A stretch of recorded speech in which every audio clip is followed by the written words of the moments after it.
So we've been talking a lot about taking proteins, assume this little strand of ribbon is a protein, and curling them up, folding them up, making them attract together. But what we're going to look at on this page is denaturing. And denaturing, you can see you take something that's folded up nicely and you do something to it, chemically or physically, that unwinds it. Maybe partially, maybe completely. And so this protein being unwound would be what we call denaturation.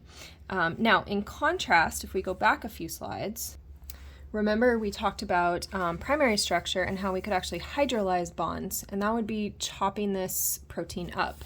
And so where denaturing was just unraveling this, hydrolysis would be literally cutting it up into individual amino acids.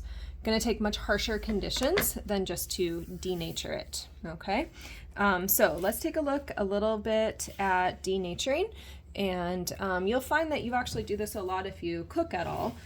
So let's talk a bit about denaturing. So we've got the definition over here. The folding basically unfolds. It's usually not reversible, but it might be, okay? So when I look at the impacts of denaturing, we want to think about structure, properties, function. One of the things that happens is unfolding, either partial or complete. And we're going to unfold our secondary structure, tertiary, or quaternary, if we have quaternary structure, will also be unfolded. As a result of that, so we're going to lose our shape, and when we lose our shape, we also lose our function. So that protein's not working how it should be. For example, fruits and vegetables have enzymes that catalyze browning. So, if you leave an apple on the counter for a while, it will start to turn brown, or an avocado. And if you heat those, so after you heat them, you might notice that the enzymes don't work anymore. It doesn't turn brown anymore. So after heating, those are denatured. And so that's why an apple or potato, something that would normally turn brown on the counter, doesn't turn brown anymore once you've heated it, because those enzymes have lost their function. So that's a bit of what's happening with our structure. Another thing that's happening with our structure is that what's inside of this protein, zoom out just a little bit, inside of the protein is nonpolar, outside is polar, right? But if I unravel this, now all of a sudden those nonpolar side chains are exposed. So we could put that into words and say the interior nonpolar amino acids are exposed. And they're exposed to water specifically, because there's often a lot of water surrounding our proteins. And so now the nonpolars encounter water, and that's not a like dissolves like kind of situation. And so because of that exposure, now we're going to see less water solubility.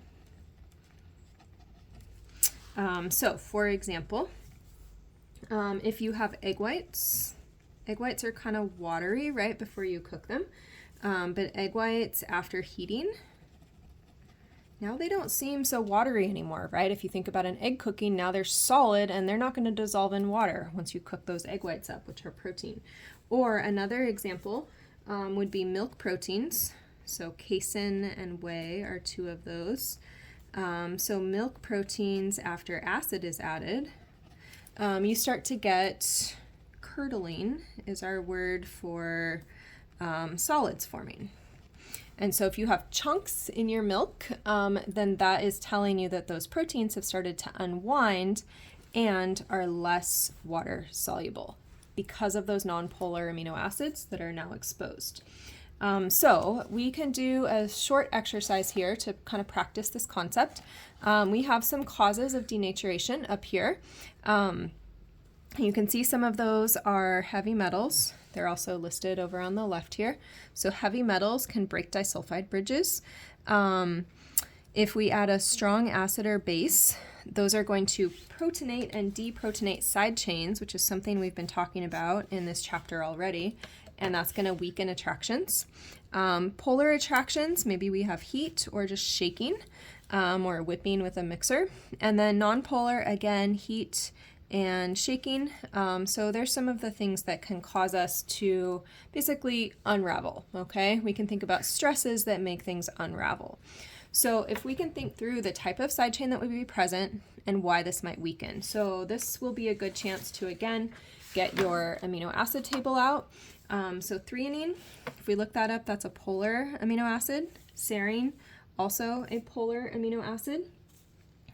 So let me maybe write that here. So our attraction between two polar amino acids, if I look at those would be hydrogen bonding or just polar. If I want to be more broad in my category. And so to weaken, maybe slightly unfold those, just say weaken. To weaken those attractions, look up here. I can heat or I can shake that attraction, and it's going to start to fall apart. And so again, this doesn't have to be total unraveling, but let's just say I've got two helices here, okay, all the same protein strand, and if they're attracted together, great, and then if I start to shake them, they might start to drift apart, and so I've lost some of my structure as they drift apart, and therefore some of my function. Or if I apply lots and lots and lots and lots of shaking, I might completely unravel. But even just that bit of change going from, hey, we're nice and tight and folded up to we're not so folded can have a really big impact sometimes. So I will let you follow that lead and continue through with these, and just being able to kind of match up some of those changes to specific amino acids, some of those ways to talk about them, and then what's happening in terms of the folding is what we want to take away from this slide.